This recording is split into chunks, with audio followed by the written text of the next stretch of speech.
Well, welcome everyone. We're all here together to discuss the role of the office. As the title of this session says, it's still TBC, or to us Americans, TBD. I'm Amy Bernstein. I'm the editor of Harvard Business Review, and I'm thrilled to be here today to moderate this conversation with, and I'll start at the end, with Manny Maceda, the Chief Executive Officer of Bain & Company, which is, as you know, one of the leading consultancies. And as I just learned, the best place to work, what was the Glassdoor ratings last week, #1 place to work in the U.S. Yeah. Fantastic, congratulations. Yeah. Next, we have Lieve Moestri, the Chief Executive Officer of Euroclear in Belgium. Next to Lieve is Alan Blue, the co-founder and vice president of products for LinkedIn, so you have enormous insight into workforce matters. And next to me is Martin Kocher, the Federal Minister of Labor and Economy for Austria. So let's do a little scene setting, if you wouldn't mind putting up that slide. This is some research, so just a little piece of the research that the World Economic Forum did for its Future of Jobs report. And you can see where some of the pain points are, where the talent shortage is still a real thing. It's still a pain point for leaders across the globe. And the question on the table is, what is the role of the office? And the role of culture, and how does culture relate to the physical environment, and how will that solve the problem that you see on that bar chart? So, I do want to remind you, just a little housekeeping, that if you are going to share anything from this panel, you're going to do it online, please use the hashtag WEF24, WEF24. Let us start with you, Alan. So after 2 years of increased remote and hybrid working, many companies are telling employees to get back to the office. So what is the current state of remote, hybrid, in-person work, and why are the trends, and what are the trends that you're seeing that you think are guiding these changes? So absolutely. At LinkedIn, we base our data on the things we see happening inside the LinkedIn network. So we have 1 billion members and millions of jobs are posted on LinkedIn. So we have a lot of direct data about how professionals are feeling and about how companies are thinking about hiring. Basically, right after the pandemic began and people began to work from home, we added a capability on LinkedIn's job postings to indicate that a role was remote or hybrid. And since then, we've been able to track the growth and diminishment of hybrid and remote roles. So we hit a peak in April of 2022, where 20% of all the roles being offered on LinkedIn were remote. All right? However, fast forward to last month, so end of 2023, what we're seeing now is that that number has been cut roughly in half. So we're down to about 8%, which makes sense, right? I mean, basically, people are actually going back to the office and so forth. The interesting thing is that the interest among employees, people who are potential employees, in taking remote or hybrid work has remained strong. So even though we've seen a 50% reduction in the number of jobs that are actually presented as remote, we still see that those remote jobs and hybrid jobs are attracting 46% of all the applications our users make to those jobs. So there's a clear interest on the part of employees to have the flexibility offered by remote or hybrid work. Alan, let me just ask about that. Are you seeing that kind of result across all jobs, across industries, across regions? We're seeing a tremendous amount of flexibility depending on where you go. So for instance, remote work was very strong, of course, when all of us basically had to be remote. But then hybrid became an incredibly important thing. And in Germany, as a matter of fact, the number of hybrid jobs and remote jobs are roughly equal to the number of in-person jobs today. That is not the case in France, where almost 80% of the jobs are local. In other words, you have to go to the office full time. And the UK and the United States, and India are in similar situations where we have a preponderance of hybrid jobs, but still most are requiring people to come into the office. And then on candidate preference, are you seeing differences demographically? So we do see some differences demographically, but I do want to point out that there are there's interest among younger workers, and there's interest among women workers to come and basically to have an option to do either remote or hybrid work. Yeah, anecdotally, that's what we're hearing as well. Leva, let me turn to you. Is hybrid work truly a productive middle ground for remote and on-site working? And what have we learned over the past 3 years since the pandemic about the relationship between flexibility and productivity? So we have taken a bit of a unique approach towards the hybrid working after the pandemic. We have said we are not going to do a mandate across the organization because there are different type of jobs. It's different when you are in coding, when you are in client service, when you are in legal analysis. It is very different.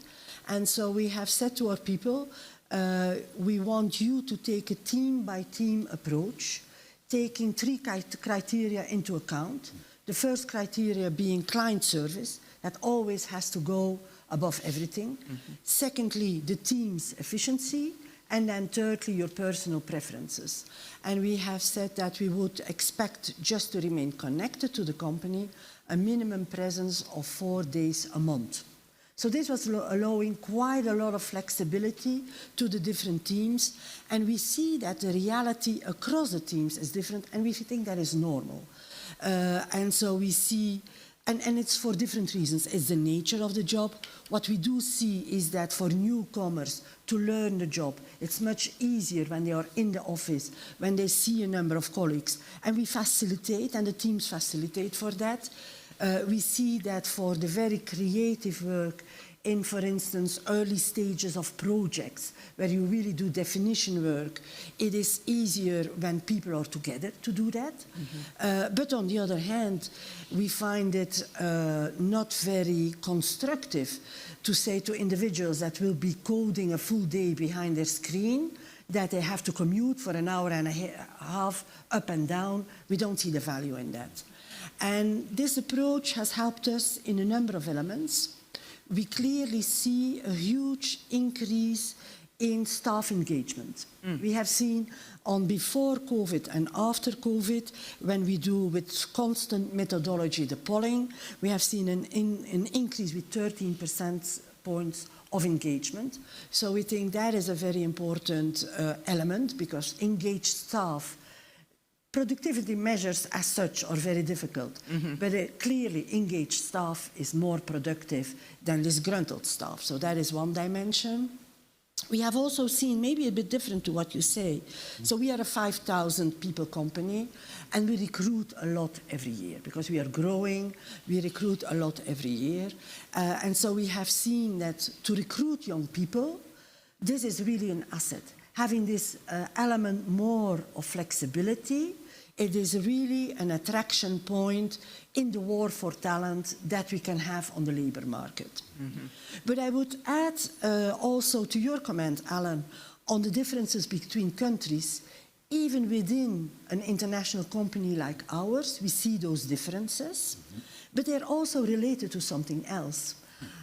We should not forget that people live differently in different places. And clearly, places where housing is typically much smaller, much more restricted, it is hard to work from home. And it's hard to have different people of the family working from home. And so typically, in Paris, we see more people coming to the office. In Hong Kong, clearly more people to the office. But that is not only related to culture, it's also related to the physical environment.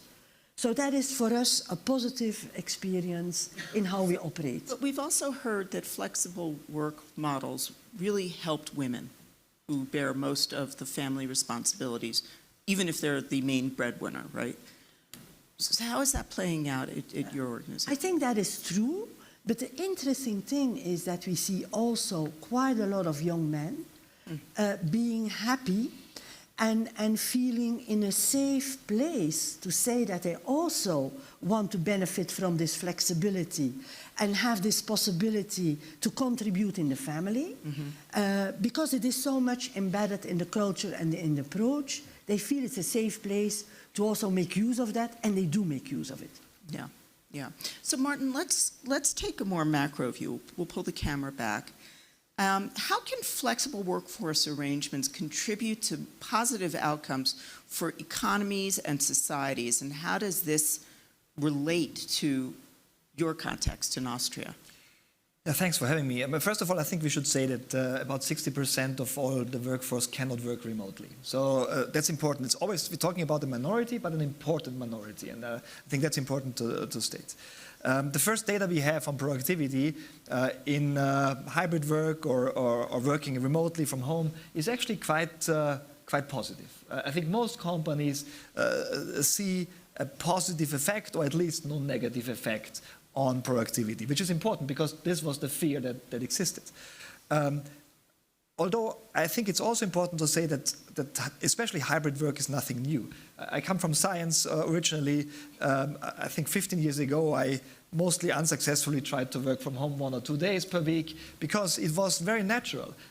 So what you mentioned in terms of the different approaches, the flexibility for different sectors, for different companies is extremely important because they are very different, and for some it's very natural to work 1 or 2 days at home, for some it's very natural to work the entire work week at home, and for some it's very difficult, and you mentioned, for instance, creativity and other aspects of work where it's more difficult. So I think the flexibility is important. But apart from productivity, I want to mention one more thing. Austria introduced a law very early on working from home. It's not spectacular, but the framework is very easy. There is full flexibility for companies, but it's always a contractual agreement between workers and firms. So there's no obligation, but there's no right for working from home. And many companies introduced it. It's usually hybrid form. Many people work 1 or 2 days from home. And we evaluated the law 2 years after it became into existence. And 80% of both workers and employers are satisfied with that setup, which is extraordinary. I tell you, I've never passed a law as a minister responsible, of course the parliament passed it, that was accepted so widely. And I think the reason for it, it's the flexibility and the way the companies and institutions implement it, usually also very flexibly. I think that's also one of the advantages if you have a decentralized implementation. There are some general company rules, but then the superiors, the department heads, whoever, decide about the details and do that together with their workers. And that usually works because everybody accepts it and you have a way to adapt very quickly, actually. So I think that's the experience. So I think it will stay as it is. It is important. It helps a lot. It makes it more flexible. And it also increases the satisfaction of the workers with their jobs. And I think that's important. To Liva's point. Manny, how can leaders reap rewards of in-person interaction and build a positive back-to-the-office culture without sacrificing benefits gained from flexible working?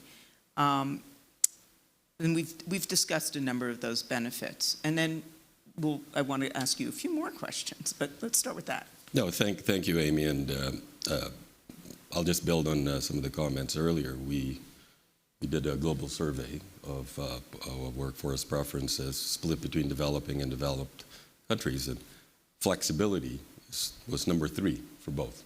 Number 1 for all, by the way, is compensation. So maybe that's not a surprise. Number 2 is quite different. So flexibility matters, and flexibility was defined as not just where to work, which is this office issue, when to work come up, and also how. And so in this world, I think the themes is it actually does play out somewhat differently by job, by country, by city. And I'm from the United States. San Francisco is one of the places, the cities in the world that's had the hardest return to the office. And so as both a corporate CEO myself, we're in 70 countries, 20,000 employees, but guiding clients, the issue is, as you design this, what are you solving for? And the issues that are going to drive what we found, a preference to actually be in person together which is the essence of back to the office. Number one is how important is actually building a company culture. So is it easier when you all go to Nike headquarters in Beaverton, a cathedral to sport? Apprenticeship, for organizations. And we're an organization like that. The product is people. You're trying to attract, develop, and retain future partners of our firm. Can you apprentice as easily if you're not meeting each other in person? The level of collaboration, raise that varies job by job. And then one issue that's also becoming real in today's society is security of data. That to be able, to actually have more protection of information, is that theoretically easier in a physical location than remote. And so as companies are sorting through that, us like many others are coming up, I do think in the end it's all hybrid. It's what definition of hybrid is, and you've said 4 days a month. For us, for our core consulting teams, the target is that we're together. The target is 3 days a week. Could be together in the office, could be together client, could be together at the third-party location. It gets harder, by the way, when teams are now built remotely, and we're also making trade-offs between efficiency, productivity, sometimes carbon footprint for many companies, because travel is going to be a source. But the net effect of all of this is as companies are figuring out that we can, there are best practices now in how to manage a more flexible workforce with flexible locations and flexible hours. And it's not one size fits all. And we're wrestling with that like anybody else, but so far so good. So, and how did you handle it at Bain? As a company that tried to attract and retain people and being a best place to work, the core was finding the right unit of team, and that can differ function by function, and have that team be together enough that you can actually build a sense of team and do some apprenticeship and do some collaboration. So for us, we've retained offices, but it's generally a 3 or 4 day a week model together. But it's not a mandate. It's not a mandate. So part of best practices, even for leadership and management, is how do you get input from the teams and the people? So if you want to attract them, how do you coach your managers that supervising people who are around the corner and building team events is very different when they're not there that often. So it's really an investment in some new management skills around this hybrid work, and I think companies are figuring it out. And what our clients would say is the companies that really prioritize having a very strong culture and attract and retain that employees that are loyal to the company, because the target for most companies in the end is talent loyalty. Can you do this in a way that builds talent loyalty? So, Liv, it looks as if you were nodding along. It seems that what Manny was saying was really resonating with you. Well, a lot of things resonate, but I do believe first on the data security part, there are solutions. There are technology solutions. We have been working very hard on that because we are a financial market infrastructure. And for us, that is very, very important. But you can manage that. It is not for free, but you can manage it. So I think that facet is clearly there. I think it also means it is a big ask for the managers to manage in a hybrid way. I think we should not underestimate that. Some are very creative. Some really create attractive moments for their teams to be all together and to make sure that there is this bonding. We have also invested in the physical layout of our offices. We have made them very different because they were probably, like many offices, much more oriented to people sitting next to each other, focused on their job. Now we have really made them, I would say, more cozy, more pleasant, to do much more the collaboration work in the office and not the purely executing, be that of operational work, be that of administrative work or of IT work. And I think, but I do agree that I always say, but we are like in a collective social experiment here. This is changing so rapidly because of COVID, and I think we have to give it a bit of time in our organization so that everybody in their company and in their setup finds a new equilibrium. But I do believe that you can continue to have good culture, and if you take it wisely, your approach to hybrid working can even be the positive contributor to that, rather than to see it as a potential downside. So, Alan, I notice you nodding your head. What's hitting you about that? So I entirely agree. There is a set of best practices which I think are pretty broadly shared, although I mean, we may talk about them here. Some have certainly come up. Restructuring an office to be more hotel-oriented, like people can come in, they sit in different locations, more making the space more valuable for collaboration rather than sort of heads-down work. One of the things which we find most difficult, which kind of makes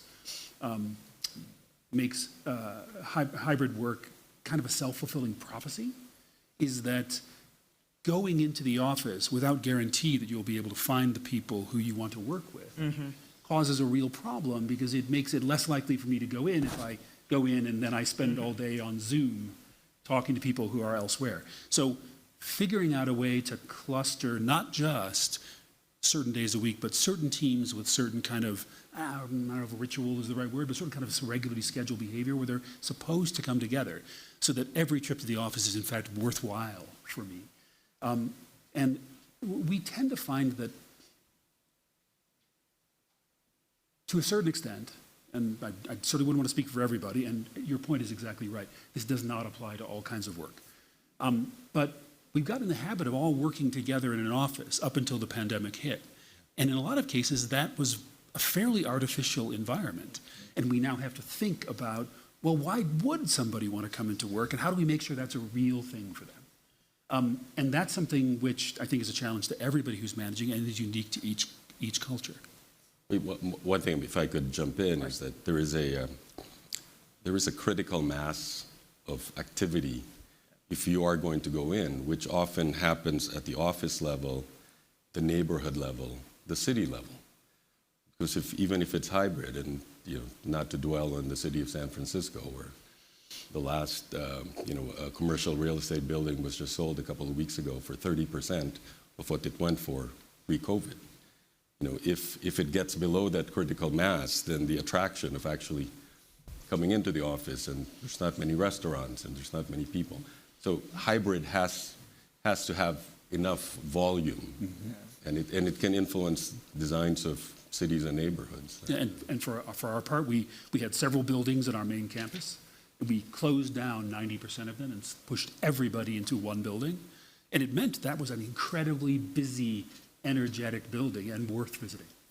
So what you're saying about the sort of the neighborhood, the ecosystem around office work and making it appealing, is there a role for government there? I don't know. I'm not sure. I think there's of course there's a role in terms of building cities and organizing cities, the way transport works.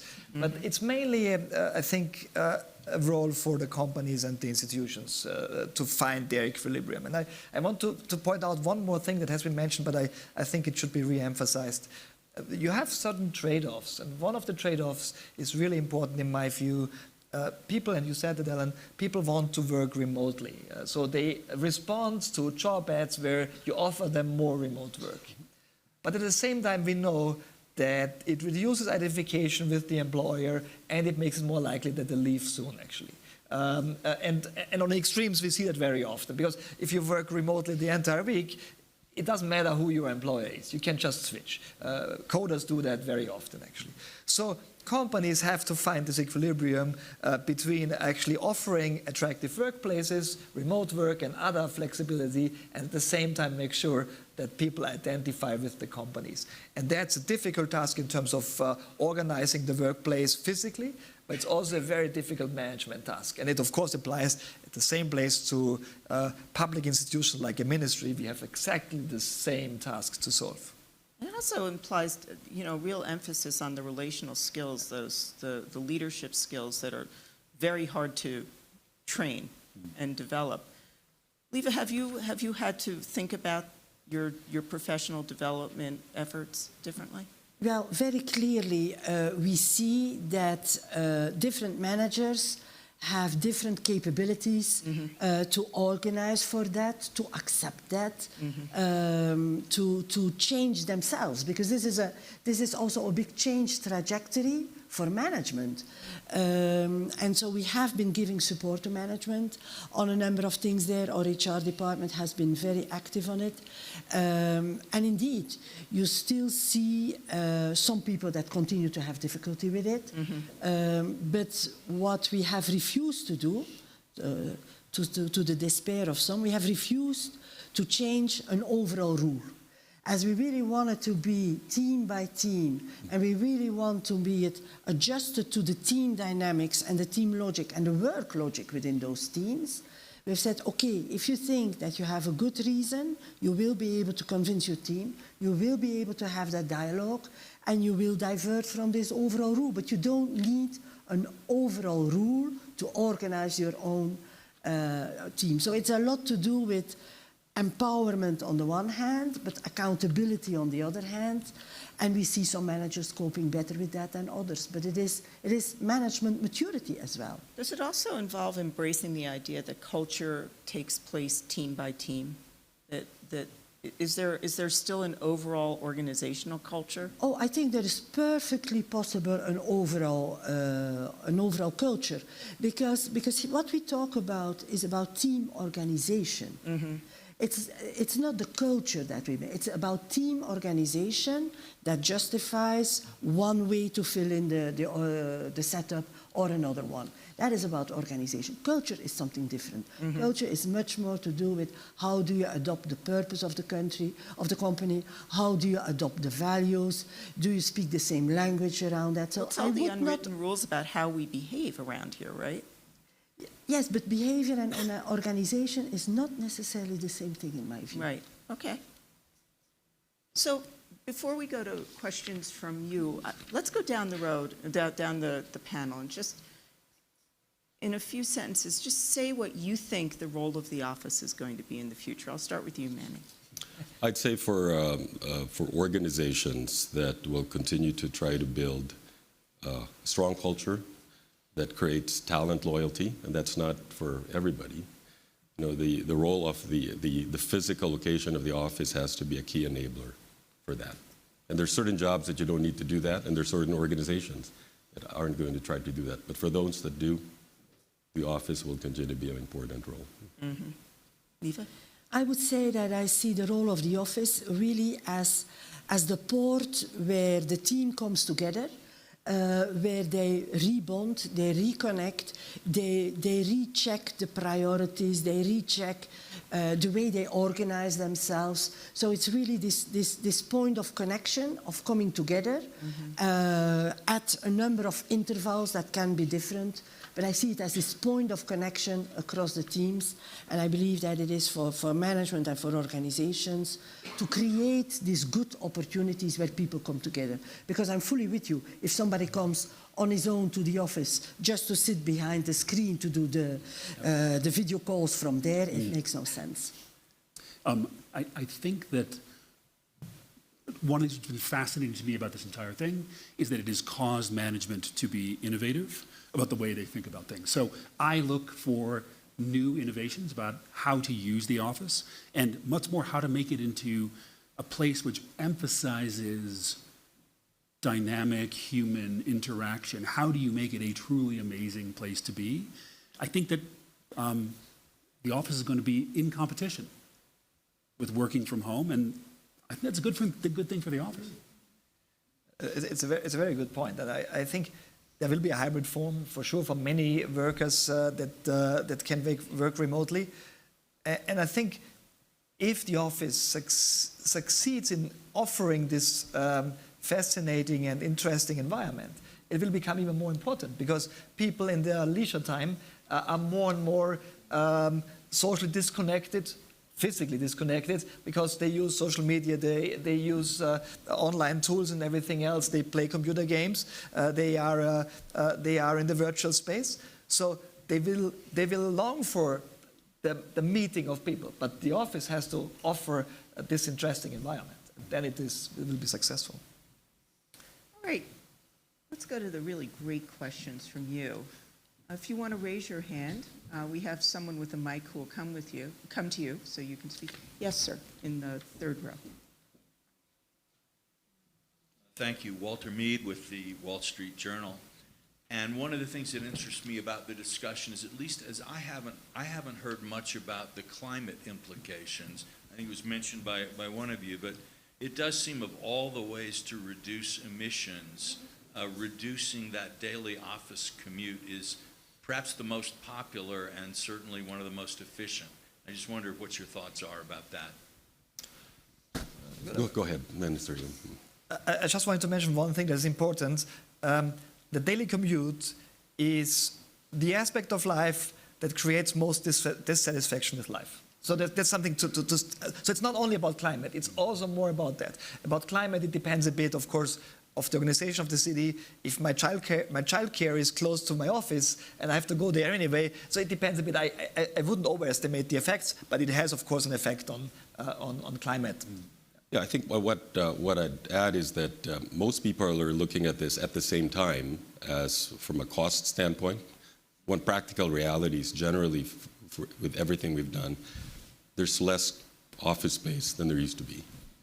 And then people are looking at, well, from a climate standpoint, holistically, buildings are greener. There's a lot of work there. What is the cost of the commute? But also, if you're going to not have as much office space, we have some clients that are actually flying people together, because sometimes they're remote, periodically, so that it can have this magic and collaboration and teaming. You know, there is a carbon cost there too. And so what's the net balance of this? I still think in the end, it'll be lower cost and lower carbon than the old model. Maybe it'll lead to better public transportation too. The differences between the cities that have good public transport versus the ones that don't is one of the key ways you get variable performance. Leva, I'm sorry. No, I was just going to indeed say so. And I think for all companies that have a good way to measure their scope 1, 2, and 3 emissions, we have seen that. We have seen how much they drop over the COVID period. And we have seen that in hybrid working, it doesn't move up to the same extent. So you're certainly there. It's one of the contributing factors, and it's probably one of the factors that also resonates when you recruit young staff, because they're very, very focused on that dimension as well. Mm-hmm. Yes. Third row. My name is Andre Bois. I'm an oncologist in the US, run a cancer center, so we cannot do a lot of remote work. Virtual patient maybe in the future. 2 comments, questions. One of them has to do with the perception of the human factor, and because you mentioned really well on how the office has to compete with online life at home, but how people reconnect at the human level, how we quantify that. This is really important because people go from, when you're physically there, they go from one cubicle to the other, resolve a small problem, and now we tend to organize more meetings, and we have an inflation of meetings because we can invite anyone on those meetings. The second question is that a little bit more general. How do you think this is going to change the way people sort of phase out in their retirement? Are they going to try to look at it more progressively and take a part-time job because it's remote? We're all looking at you, Alan. You have most data. Yeah. So I don't have any exactly recent data regarding changes in meeting behavior, but there absolutely is an increase in meeting behavior because you do have access to everybody, and because in order to be able to get things done, you can't just pass someone in the hall in order to make it happen. You have to set time in order to make it work. It's actually something which is damaging to management as well. Managing people has a lot to do with sort of being in the same environment with them. But when you're managing remotely, you set a fixed time to have that conversation, so the management is more difficult in that time. I will say there are upsides to the online meeting culture. It turns out they're far more inclusive. People tend to get excluded from meetings when they're happening in person, and then they're disconnected from their colleagues. I can't speak to the retirement question, though. I would maybe make two comments. I think what we have seen by doing our meetings over Zoom is the following. We were an international company, and so most of our meetings, even before COVID, were a number of people in the rooms and a number of people calling in from other locations. And typically in that situation, the people calling in didn't felt that much included. And when everybody is in the same setting of being behind the screen, it becomes much more even, because we typically had head office people sitting in the same room, locations calling in, and that has changed when everybody is behind the screen. So I think that is an important takeaway that we have to take into attention when we do hybrid meetings as well, that we don't have those that are in the room versus those that sit on the screen, that you have an us and them dynamic. On the retirement, again, I don't think this has already been explored, but I think it is a good thought, because we will all need, across most of our geographies, people to work much longer just because of the demographics. And it may be indeed a way to make work there's a lot of attention on workable work, and that might certainly be something that could contribute to that. Yeah, on retirement specifically, and we're observing this in our own company. I said people value flexibility, and people have been valuing hybrid. Well, the last few years, you've learned, the old model, if you work in the office 5 days a week, and then you have to retire/cut.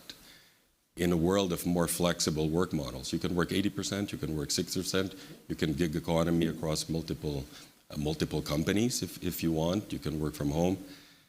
The step down from the traditional full-time job has actually been easier. So we're seeing more in our senior people, more part-time allocations, more, we'll be an advisory partner, not a regular partner, and the rest of the organization is now more comfortable with that model. So I do think it makes the end of career slope a little bit easier. Easier on the individual and easier on the organization. That's a lot of knowledge not running out the door on Monday. Yeah. Might still be difficult for oncologists, though. Yes, second row. Sue Chan from The Telegraph. Can you talk about any generational differences between sort of attitudes towards being in the office, and just on young people in particular?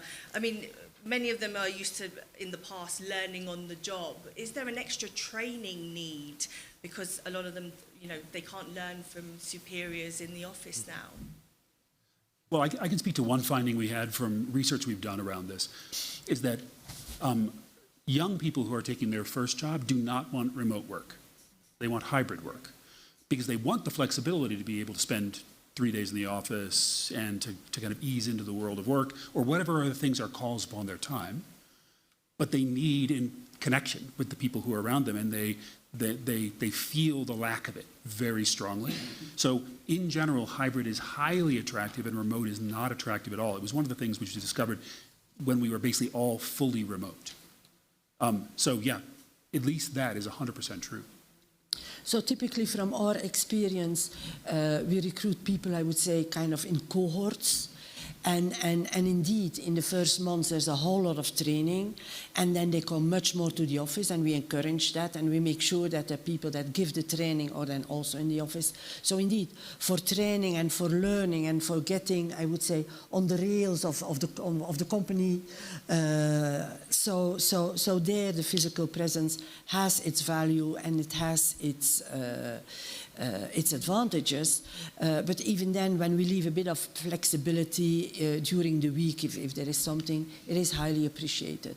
But it is true that for training there is a more attention to the physical presence, substantially more. Manny, do you see anything that you'd like to share? Well, I candidly, in the early days of going from everyone remote back into the offices for organizations where training and we'll use the term apprenticeship matters.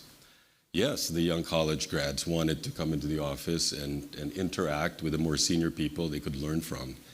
was harder to get the senior people back in, you know, because they're the ones that they have nicer homes, they have more real estate, et cetera. So to actually build the management systems that encouraged, there has to be a balance.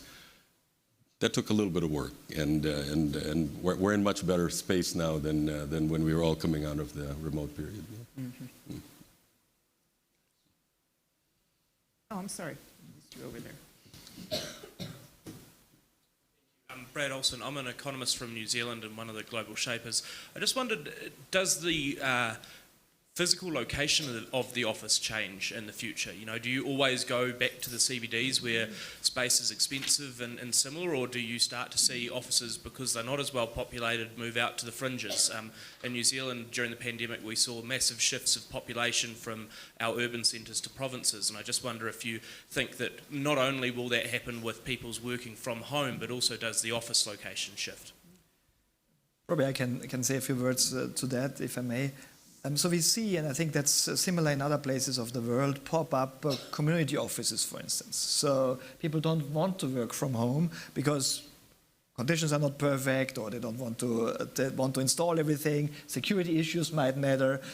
There might be other amenities close by, whatever, childcare, a restaurant. So I think we will see also some developments in terms of office space that is not at the headquarters or at the traditional premises of a company or an institution. I think that is something that happens, but it takes some time. The laws are not very clear sometimes. The question is who pays for it. Sometimes even in Austria, sometimes even villages pay for it because they want people to stay in the village, because of course there is an advantage because they spend the money there and they don't go to a larger city close by commuting every day, actually. And I will one quick thing. One of the things which the last 3 years has been great for has been small communities which weren't actually able to retain highly paid talent. So in the US, I know that people who wanted to, for instance, to be software engineers had to leave wherever they lived in order to go do that in a city center someplace. That isn't the case anymore. You can set up like a little storefront in your downtown and you have 4 engineers who work there. So the diversity of types of working has grown, and I think the kind of effect you're talking about is one which will be of specific value to small and medium enterprises. Maybe not to big companies where getting 1,000 people together in the same place really matters, but if it's 25 people or even 100 people, then I think it's a great option. Mm-hmm.